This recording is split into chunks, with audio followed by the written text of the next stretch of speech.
Om Namo Bhagavate Vasudevaya.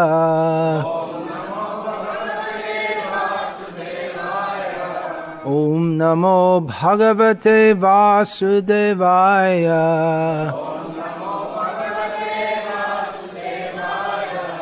Om Namo Bhagavate Vasudevaya.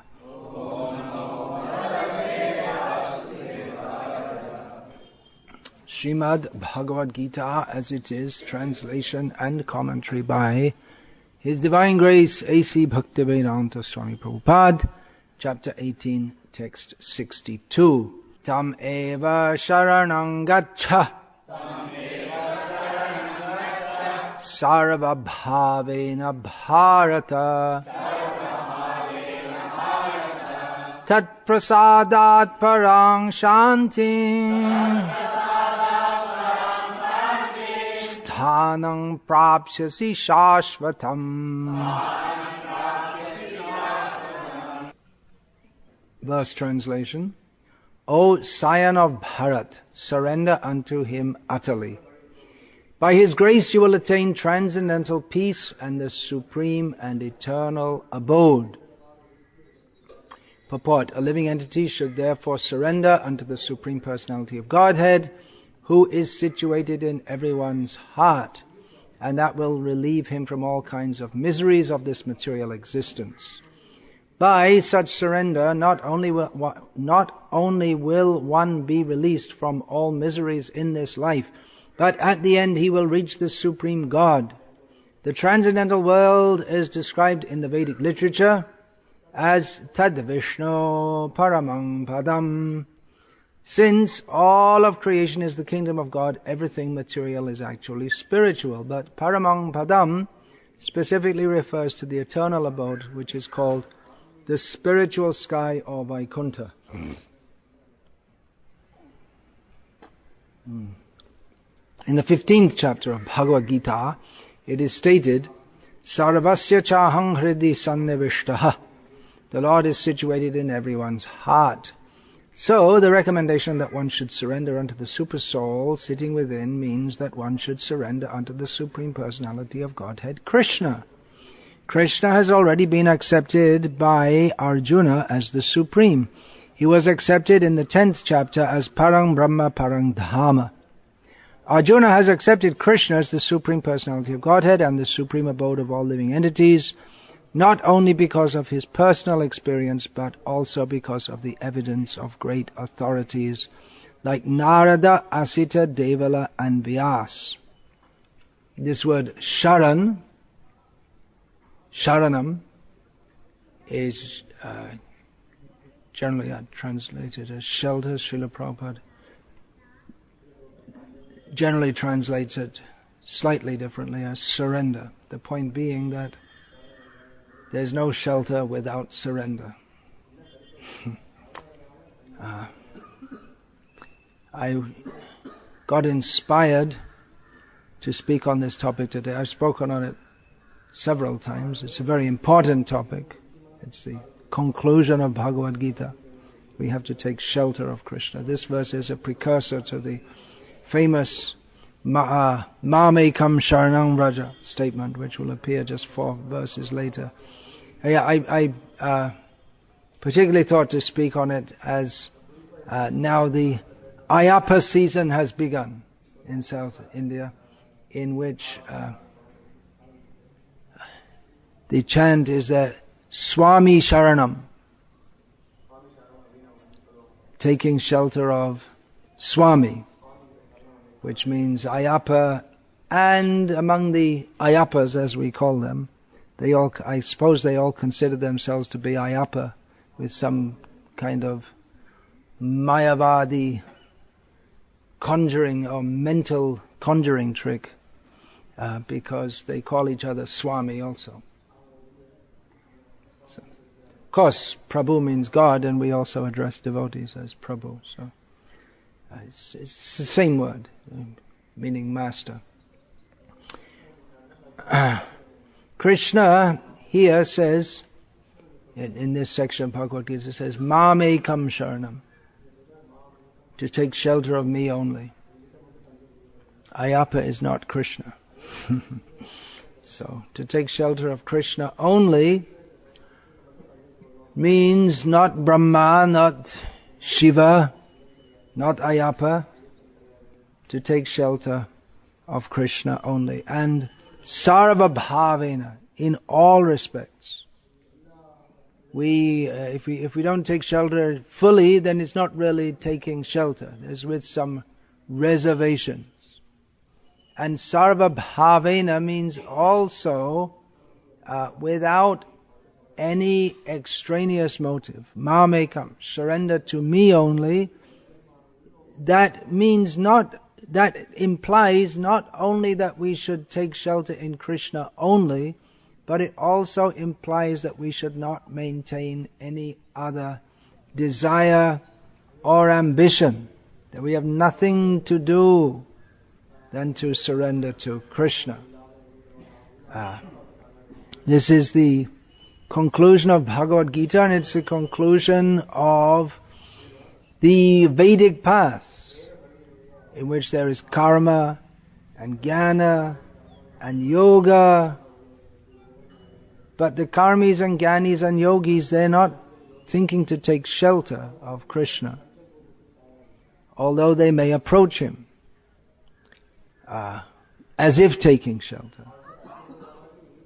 But they have some other purpose. They're not really seeking shelter of Krishna, but they want something from him. So similarly, Swami Sharanam, the followers, the votaries or devotees of Ayappa, they make a show actually of taking shelter. It's hypocrisy. It's a misuse of the term and the concept of taking shelter to say Swami Sharanam, because it's a time-serving. This is a phrase often used by Bhaktisiddhanta Saraswati Thakur. Time-serving shelter. They have some other motive. It's not that they're fully surrendered to him. As Narayan told me, his experience, I'm sure many of you have this experience, on the trains, distributing books to all the swamis, temporary swamis, dressed in black, or blue if they're special swamis. They've done it. How many times do you have to do it? The Ayappa Yatra before the Shabari Yatra, and then after you've done it a few times, then you're allowed to wear blue. That shows you're a more accomplished. You're a Guru Swami. You're a big shot. It's like taking sannyas in ISKCON or something like that.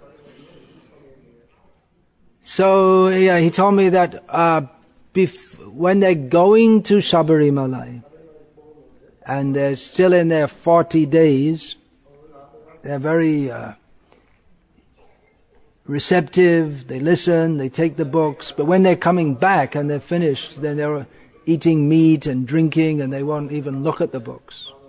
So they become very religious for 40 days. No meat, no alcohol, no sex. Although in Nellore once I went in a place where someone put me in a place, I was staying with someone, and he had some Ayappa Swami people there. They had prostitutes there. I was told that Kalur also, I used to stay there. So many Ayappa people go there.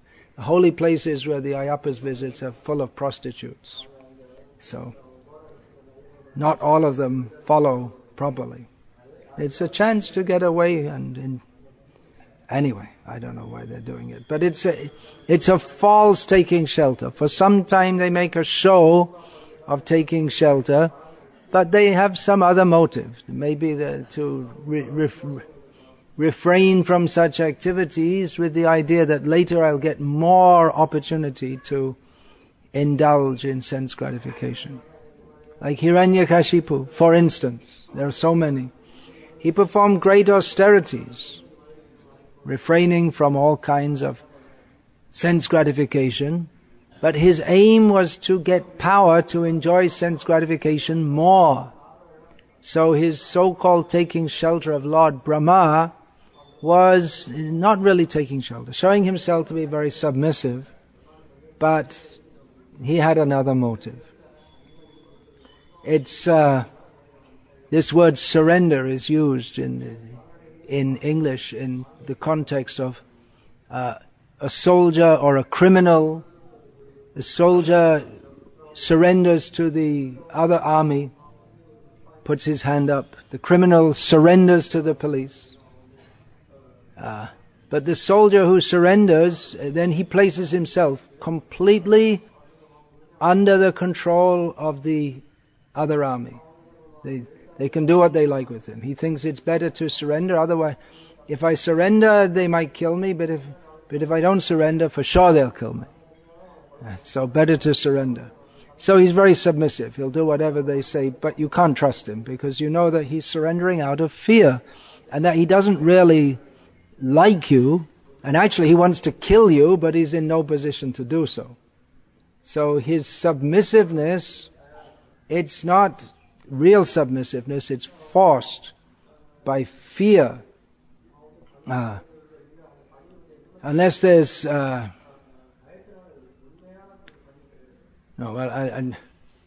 say this. Then Krishna, he's the actual person to take shelter of. Devarshi bhutaptinrinam pitrinam. Yakinkaro nayam rani chara. Nakinkaro nayam rani chara. Jan. Sarvatmana yah. Sharanam sharanyam gato mukundam parihrityakartam.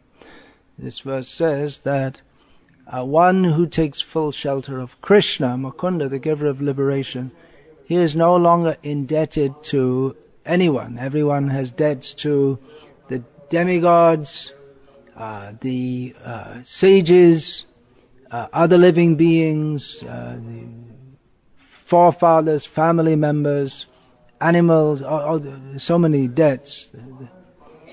But one who takes shelter of Mukunda no longer has a debt. He is Sharanya. He is one worth taking shelter of because he can actually award shelter. No one else can award shelter. Shashvatam padamavyayam. Stanam, it's stanam prapsasi shashvatam.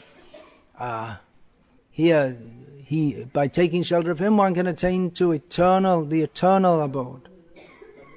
An eternal peace. That's not possible by taking shelter of anyone else. So Krishna should be taken shelter of. If we take shelter of anyone else, that in itself is a mistake. And only by taking shelter of Krishna will we learn what it means to take shelter. Otherwise, in this material world, all taking shelter, it's all some show. Just like Srila Prabhupada writes in Sri Chaitanya Charitamrita purport about Nawab Hussain Shah, who was the Badshah or the ruler of Bengal at the time of Chaitanya Mahaprabhu. How he attained that position, he was a servant of the previous ruler, and one time he assassinated that ruler and himself took the position. So he's very submissive to the previous ruler, seemed to be, but when he got a chance, he killed him and took over the position. So that submissiveness is very dangerous. That is to trust someone. One has to be very careful, because you may trust someone and then they betray that trust because they haven't really surrendered. They act as if they're surrendered, but they're not really surrendered. They have some other motive, some personal motive. There was some incident here fairly recently in this temple, which we've seen enacted in many temples all over the world.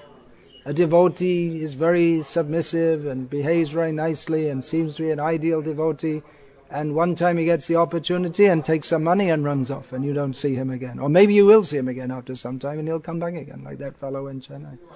And don't be surprised if he runs off again. So that's false bhakti. That Bengali saying Srila Prabhupada sometimes used to quote this Ati bhakti chore lakhan. If someone appears to be very devotional, overly doing it, it's actually the symptom of a thief. He's making a show of being very devoted. But his motive is something else. He's trying to convince you that he's he really loves you, but he doesn't. Another example Srila Prabhupada gave is that of the woman who has a paramour.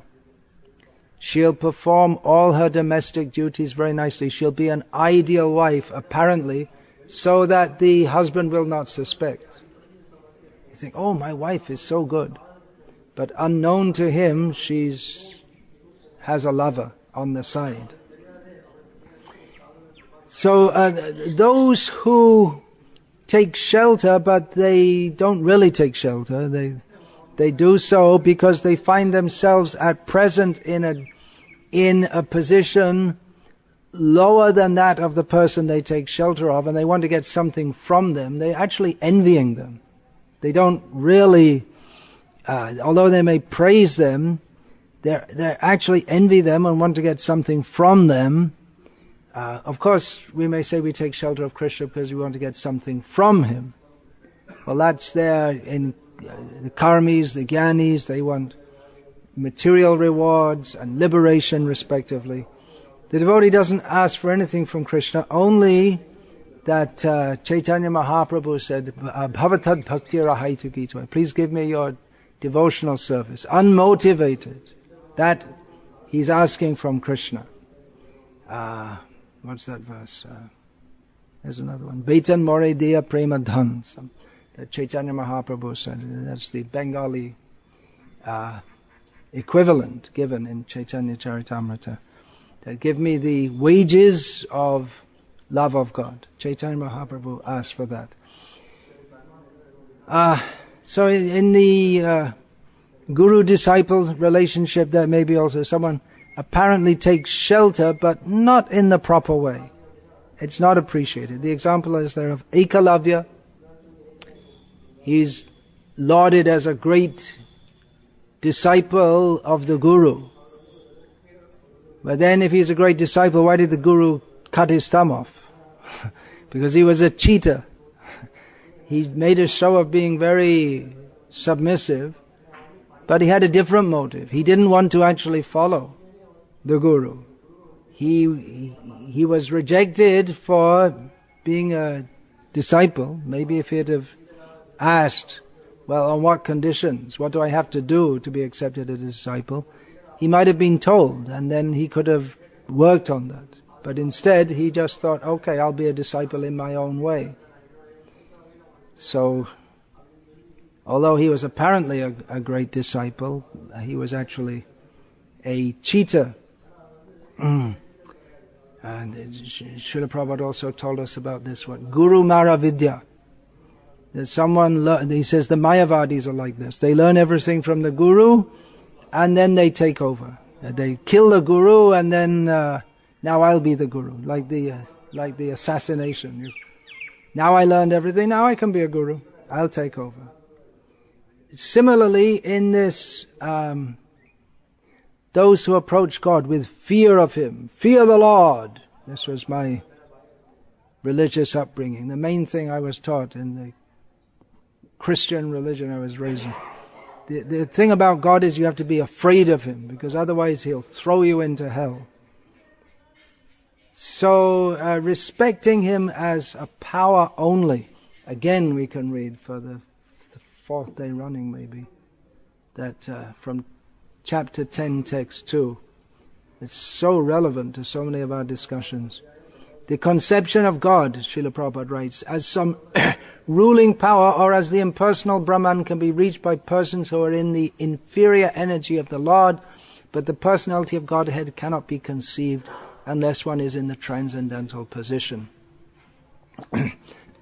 And actually in these religions like Christianity and Islam, they really have no conception of the personality of Godhead. And in Islam especially, in most of Islam, they're actually against, they're strongly opposed to the idea that Allah, which is symbolic, not actually the name of God, but symbolic, a symbolic term, can be a person. They think that is shirk or something heretical, to even think such a thing. They have no information. So there's no question of love If there's fear, then there's no question of love. It's on the material platform. Fear God. But fear is on the mundane platform. Bhayam dvitiya bhiniveshata syat ishada petyasya viparyayo smritihi. Fear is the characteristic, the prominent characteristic of material existence. It's just opposite to love. Love is the characteristic of spiritual existence. Fear is the characteristic of material existence. So to fear God means we haven't really understood who He is at all. It's a material conception. Thinking that I am part of this material world and there's God something somewhere out there, some big power. If I don't do what He says, I'll have to suffer. So not understanding one's position as part and parcel of Krishna, who is this supreme loving person. They think that love means just He won't throw you into hell. That's not a very good, not a very deep conception of love.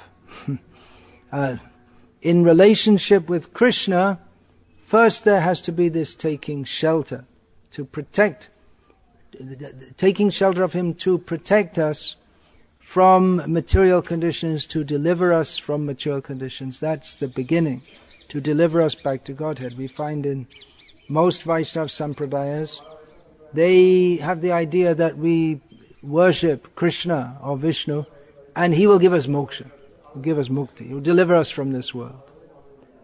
So that's all right, but there's more. Chaitanya Mahaprabhu said, Eho hoy age kaho. In the beginning he said, Eho bhaja.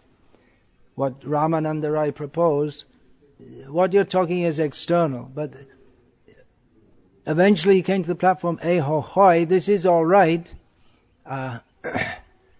What is all right? That we should dedicate sthane stita shuti, this jnane prayasamudapasya namanta eva jivanti sanmukharitam bhavati avartam sthane stita shutigatang tanuvang manobhe ya prayasam api taistri jechajitopi api taistri loka. Who are these people? Do you know them? I see. Chaitanya Mahaprabhu accepted this, that we should dedicate, giving up our own puffed up idea that I know very much, become humble. Spend one's life hearing from realized souls about Krishna, topics of Krishna. Dedicate one's life in His service, and then in whatever position one may be, even without changing that, one can conquer the unconquerable Lord. So that's the beginning. Chaitanya Mahaprabhu accepted that. There's no concept of fear here. There's no asking for liberation, as in jnana. Jnane prayasam. Give up this idea. I'll know everything, then I'll get liberated. So Chaitanya Mahaprabhu accepted eho hoy. All right, that's the beginning. But age kahoa. There's more to be said also. Bhakti begins from the platform of taking shelter. In the Ramanuja Sampradaya, there's a different idea. They think bhakti leads to sharanam, which is the ultimate. But Chaitanya Mahaprabhu brought the concept, we take shelter and then our love for Krishna develops. Love beyond surrender. So unless there is real love, Krishna won't let us come close to Him. Unless there's real love and trust, there's the guards at the gates of the spiritual world. One cannot get in. One cannot come in with material desires or desires for liberation. We won't be allowed in, and nor will actually even want to enter, because that is the atmosphere of total shelter of Krishna. But there's no sense gratification. Of course, there's spiritually the senses are satisfied completely, but it's all in relationship to Krishna. So as long as one is maintaining selfish desires, there's no entrance there, nor will anyone desire to enter there. And generally people, if we tell them about the spiritual world, they're not very interested. What is the spiritual world? We're here, we're enjoying here. What do we want to go there for? And there you have to, there's no meat eating, there's no gambling, there's no intoxication, there's no illicit sex. They don't want to go there. So in our personal dealings also, we have to be careful of this. Bhaktisiddhanta Saraswati Thakur many times spoke of this kapartya, or this cheating kind of approach, where someone appears to be very devoted, they may even work very hard in devotional service, they may appear to be a very good devotee, but they have some other motive. Be very careful. You can don't bring them too close, otherwise they may stab you, like the Nawab Hussain Shah. Generally all these people, the Prime Minister, so on, you can't come very close to them. Only the bodyguards can come very close, and very trusted people. Only they can come very close, because otherwise you don't know what they'll do. So we should be very careful. We can interact with others, but trust may also take some time to build up. We can encourage people, but we should be careful and not naive. And trust, it takes some time to build. It's amazing in the modern age where everyone is cheating everyone else. It's like there's that one hell described in Shastra, Krimi Bhojan. Krimi means some kind of insect or something like that, or bug. Inside the body, this kind of slimy, like a maggot or something like that. And bhojan means eating. So they're eating each other. One eats another one eats one, and then another one eats one. And I guess you get another body again. They're all eating each other. So in this world it's like that. Everyone is exploiting each other. Jivo jivasya jivanam. Everyone's exploiting each other. That's the situation in the material world. So even if people take to devotional service, they maintain this attitude. If they maintain this attitude, then they can never make advancement. We should be careful. In the beginning, especially, we should be very careful to see how people, what is their actual motive, what are they doing. We can't expect that everyone will be a pure devotee immediately. But it's amazing that in this modern age where there's practically no one can trust anyone else, people are coming forward and they take initiation in which they're supposed to surrender. Atma, what is that? Dika kale bhakta kare atta shamarpan. But the injunction is there that the disciples should see the Guru. Can I surrender here? As Srila Prabhupada said, if you have to find where you can surrender. You have to be sure. Of course, there may be some level of uncertainty because you can never know what will happen in this world, but then that's true for everything, and you can't stop doing all activities because you're not sure. Just like, for instance, when we sit down to eat, we're not sure that the food is not poisoned, but we have enough faith that it's not, that we eat it. So we can never be, you can say you can never be fully sure, but one can be sure enough that one can take a decision. Yes, let me put my faith here. Let me take shelter here. This is a place where I can take shelter. Hereby, in this place, if I take shelter, my best interest will be fulfilled. Take shelter, of course, means that you have to do what you're told. You can't be independent and take shelter at the same time. One has to follow the regime. The Guru also has to be careful and accepting the disciple, has to see, are they prepared to follow? If they're not prepared to follow, then the Guru can't be a Guru. He can't exercise his function on behalf of the Supreme Personality of Godhead if the disciple is not prepared to follow. Of course, it's understood that people come to accept initiation because they require guidance and they're not perfect and they will make mistakes, but if their basic attitude is to surrender, then they can be accepted as disciples. Otherwise, if they're not prepared to follow, then there's no meaning to take initiation. That requires great trust. The Guru places some trust in the disciple. The disciple has to place tremendous trust in the Guru, that this person can guide me properly. But he also has to be pure in motive. Otherwise, if it's like the Ayappa people, they have some taking shelter for some time only, but they have some other desire. They're from the outset, they're clear in their own mind that this is only temporary. So there's no real meaning to Sharanam. Sharanam doesn't mean that we take shelter, at least in the way Krishna says it. We may take shelter under an umbrella when it's raining, it's something temporary. But Krishna, taking shelter of Krishna, that means completely and eternally, without reservation.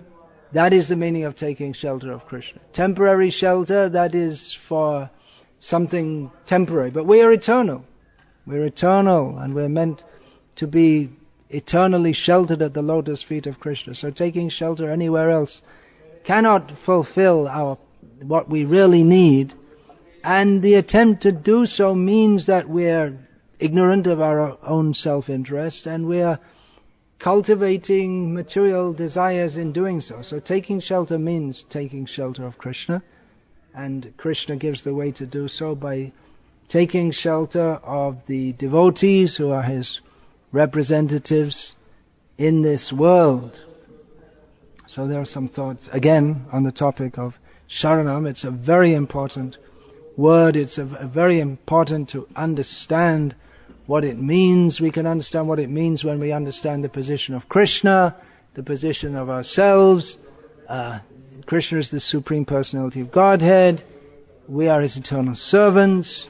We are meant to serve him. If we take shelter of him, we'll be delivered from all troubles. No one else is capable of giving shelter. Balasya neha sharanam, that word again comes. Balasya neha sharanam pitero nrsimha. Nartasya chagadam udanvanti majjato no taptasya chat trividhir ihanja seshtas tavad vibho tanubritang tvadupekshitanam. Prahlad Maharaj took shelter of Nrsimhadev, and he said that in this prayer, he says that in this world, a child may take shelter of his parents, but the parents can't actually protect him. Of course, it's their duty to try to do so to the best extent, but they don't ultimately have the power to do so. Or someone in the ocean, they may be on a boat and think that, well, now I'm safe, I'm on a good boat, but if it's destined to sink, it will sink, however good the boat may be. Or one may have a severe disease and someone brings a medicine and says, yes, this medicine will cure you, sure, guaranteed. But there's no guarantee. So in this world, those people who do not take shelter of Krishna, Nrsimha, they must suffer for taking the wrong shelter. Deha patya kalatradishu atmasanyeshva satsvapi teshang pramata nidhanam pashyanapi na pashyati. Shukadeva Goswami begins his teaching to Parikshit Maharaj, saying that people take shelter of their body, their children, their wife, and so on. But these are fallible soldiers. They cannot actually protect us. But we don't see this because we're overpowered by illusion. We don't see. We see that actually I'm weak, my family is weak, everyone is weak, They cannot protect me, but we don't see. Due to illusion, maya, forgetfulness of Krishna, rejection of Krishna. Hare Krishna. Any question about this, please? Seems like as this levels of advancement, the shelter also goes like that. Yeah, ado shata tata sadhu sangha ata bhajana kriya tato nata nivrittisya. These are the stages on the ascent to the platform of prema. There are stages to go through, step by step. So yeah, there are steps in Sharanam. The Sharan or Sharanagati, that is the term used. The path of taking shelter. Yesterday I read the last song from Bhaktivinoda Thakur's series of songs called Sharanagati. We'll find in those prayers there are Bhaktivinoda Thakur expressing his initial feeling of helplessness in taking shelter.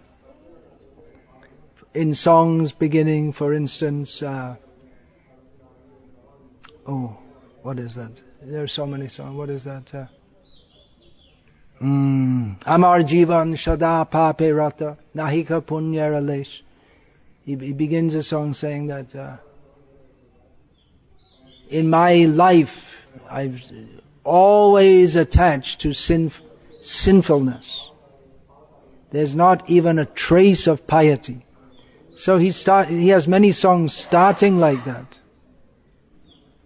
And then the conclusion is, or that now in my old age, well, here we go again. And look up. This series of songs is a whole course in devotional service. So let's find some of them. There's so many. Bhuliya tomare shangshare ashya peye nana bidya betha. Forgetting you, Bhaktivinoda Thakur says to Krishna, I came to this material world and received various kinds of miseries. This I want to say. So at the end of the song, he goes on describing his life. And in the end of the song, Bada ke ekon bhakati vinod, kandiya katora oti, na bhajia tore, din britha gelo, ekon ki hobe goti. He says, now in old age, Bhaktivinoda is crying pitifully, very pitifully. I don't worship you. My life has gone uselessly. Now what will be my destination?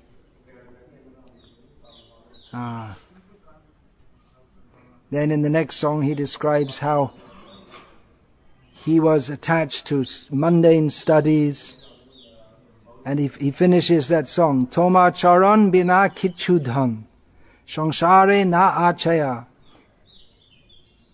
Apart from your lotus feet, there is nothing of any value in the material world.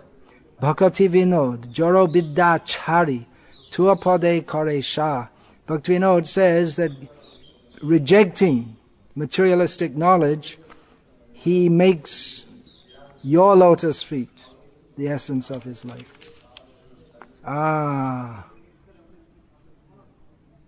At the end of the next song, having described his life again, another autobiography, he just says how bad my life was. This is Vaishnava biography. He's not praising himself, just saying my life was completely bad. And at the end, Ebe shuno Prabhu, amigoti heen, bhakati vinod koi, tava kripa bina, shokali nirasha, deho more padashroy.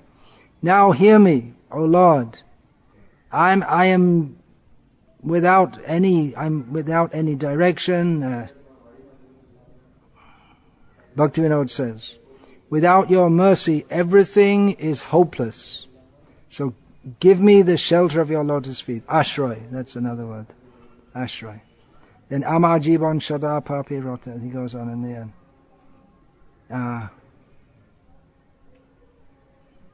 in this song, he just at the end he just says at the end,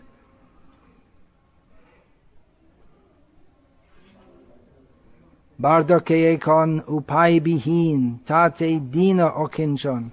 Now in old age, I find myself without any means, which means means of uplift. I find myself to be very fallen, and I've nothing left. Bhaktivinoda submits this tale of woe at the lotus feet of the Lord. So there are many such songs in which he it's the beginning. I've had it. I passed my life forgetting you. Now I'm taking shelter. This is the whole point. But then we find, then there are songs like Shuddha Bhakata Charana, how he's engaged in devotional service, is finding great happiness in that. There's many such songs, and then songs such as now he's come to Godrum, he's come to the place, part of Navadvip Dham, and he's describing his devotional service there in great happiness, and then there are other songs where I'm just going through quick. How to attain the utmost perfectional stage. Kobe Gorabone Shuradhuni Totte Harad, living in Navadvip Dham as a completely surrendered servant. Then Tokon, then Dhame Sharup, Shuribe Nayone Hoibo Radhardashi. Then the real form of the Dham will be revealed to my eyes, and that I will be the maidservant of Radha. And then he goes on in other songs to describe how he's describing what he sees in future, how he's going to take the form of a gopi in Vrindavan. So, in other words, prem is there, but it's all within Sharanagati. They're non-different.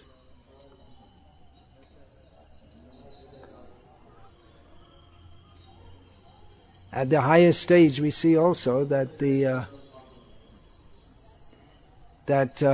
Radha and Krishna, they are the predominating and the predominated moiety, which this is the terms of Bhaktisiddhanta Saraswati Thakur. They are the absolute truth. Krishna is in the form of the predominate.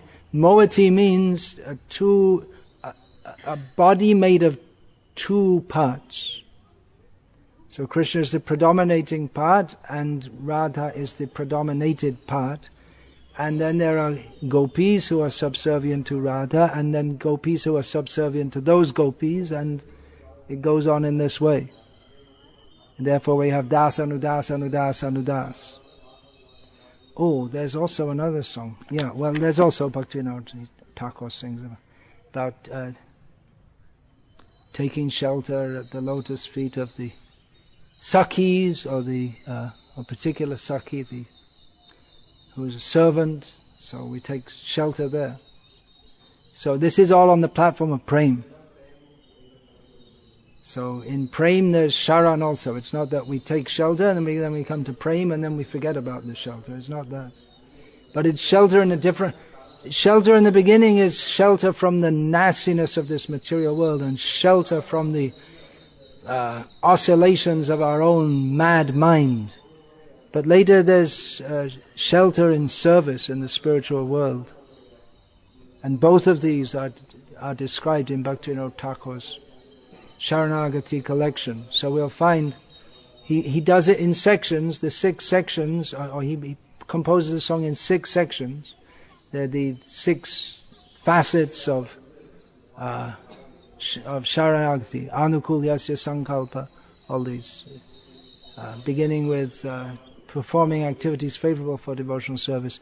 But he begins with dainya, with humility, whereas that comes last in the Sanskrit verse. He begins with that. But in all of these sections, he'll describe first of all the position in the material world, how we have to take shelter of Krishna. For instance, what is favorable for devotional service. He'll describe in this material world what is miserable, to associate with devotees. Shuddha bhakata charana renu bhajana anukula. This is all what is favorable for devotional service. Then he'll go to Gudruma Dhame Bhajana Anukula. Then he comes up to another level of performing devotional. First of all, there is performing the basic activities, and then coming up, and then ultimately it's in the spiritual world what's favorable for serving. So it's at the level of first primary taking shelter. He composes songs at the level of primarily taking shelter, performing devotional service in this world, and performing devotional service in the self-realized position in the spiritual world. So it's all there.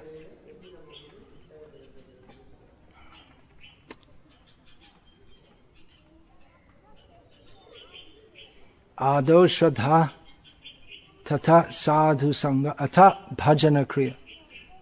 The Sharan begins with Bhajana Kriya, because in the activities of bhajan, there is, how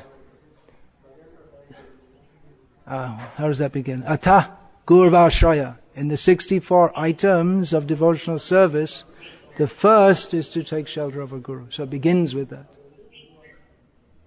Now when one actually, in the beginning there's some primary faith, then one starts to associate with devotees, then one commits oneself.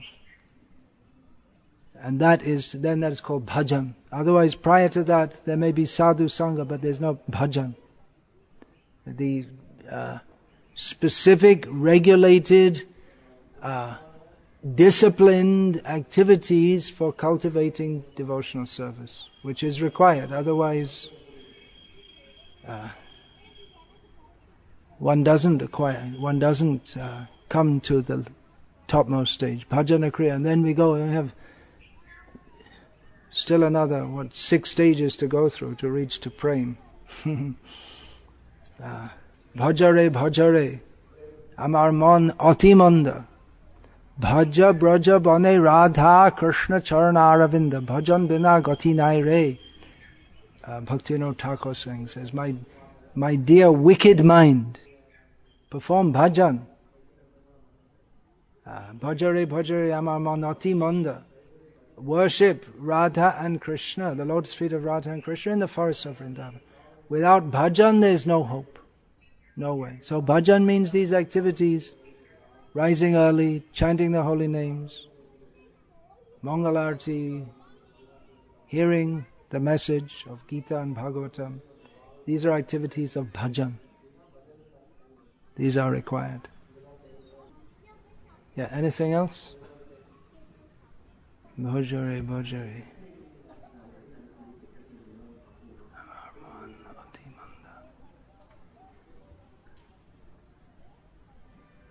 Yes. I realized that absolute truth is that's the topmost thing in this world. What's the Tamil word used for absolute truth? How has it been presented? Param? Paru, that means truth, is it? Param Purna. Yeah.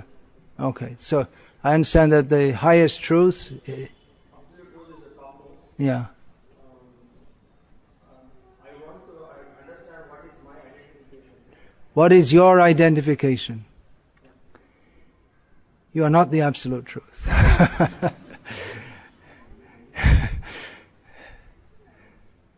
You are eternal spirit soul. You're not the body. You're an eternal part and parcel of the absolute truth, who is Radha and Krishna.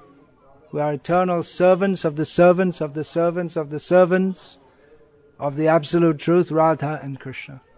That is your position and my position and the position of every jiva. For further information, please consult the books of Srila Prabhupada. And you can come to these classes also. Adhik jankari ke liye.